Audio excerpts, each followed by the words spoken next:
World anti microbial day 18 नवंबर से 24 नवंबर तक मनाया जा रहा है।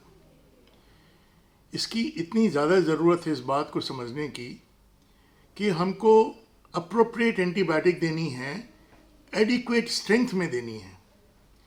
अगर हम अपनी मन मर्जी से बिना साइंटिफिक रीजन के एंटीबायोटिक देते हैं, उसके कई सारे नुकसान होते हैं। नंबर एक, जिस उद्देश्य से दे रहे हैं वो ठीक नहीं होगा।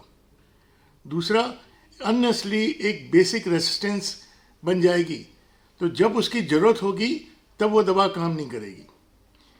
इसका मतलब है कि हमको अप्रोप्रिएट सही एंटीबायोटिक, सही एंटीमाइक्रोबियल ढूंढना है, किस समय पर क्या चीज़ उपयुक्त है, और न केवल उसको टाइम पे बल्कि उसको मैक्सिमम स्ट्रेंथ में भी देना है। जितनी स्ट्रेंथ उसके लिए उपयुक्त है कि वो बैक्टीरिया या जो भी चीज़ है उससे मर जाए। अगर हम उसको कम स्ट्रेंथ में देते हैं वो भी एक बेकार की बात है। इसका मतलब है कई सारी चीज़ें सोचने की ज़रूरत है, क्या देना है, कितनी स्ट्रेंथ में देना है, कितने दिन देना है। और ये देखा गया है कि अगर हम अपनी बिल्कुल आइडियल स्ट्रेंथ में देते हैं तो हर एंटी माइक्रोबियल को 5 या 7 दिन देने की आवश्यकता नहीं है। हम लोगों ने देखा है कि क्लीन ऑपरेशंस में जो क्लास 1 ऑपरेशन है उसमें करीब करीब किसी भी एंटीबायोटिक की ज़रूरत नहीं पड़ती।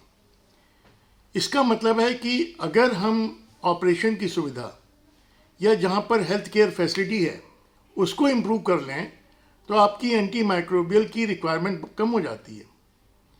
ये देखा गया है कि खाली हाथ धोने से एंटी माइक्रोबियल का जो बजट है अमेरिका के बड़े बड़े अस्पतालों में करोड़ों मिलियन डॉलर कम हो गया। इसका मतलब है जो एक बेसिक हेल्थ केयर फैसिलिटीज़ हैं, जो हेल्थ केयर प्रैक्टिसेस हैं, उनका ऑल्टरनेटिव एंटी माइक्रोबियल नहीं है। जहाँ पे आपको मास्क लगाना है, जहाँ पे आपको हाथ धोना है, जहाँ पे ओटी को साफ रखना है, जहाँ पर आईसीयू की सफाई करनी है, उसका ऑल्टरनेट एंटी माइक्रोबियल नहीं है। सही चीज़ें देखनी है, सही प्रैक्टिस करनी है, सही फैसिलिटी करनी है, हर एक को ब्लाइंड हमें शॉट नहीं देना है और सूटेबल एंटीबायोटिक चुनना है, ओवरडोजिंग नहीं करनी है, अंडर डोजिंग नहीं करनी है। इस प्रोग्राम को करने के लिए डिपार्टमेंट ऑफ मेडिसिन से professor doctor Panda and department of nursing से प्रोफेसर सुरेश, मैं दोनों को बहुत बधाई देता हूँ कि एक बहुत ज़रूरी प्रोग्राम है। ये एक इम्पॉर्टेंट मैसेज है, हर हेल्थ केयर वर्कर तक पहुँचना है, चाहे वो किसी लेवल पे हो। धन्यवाद।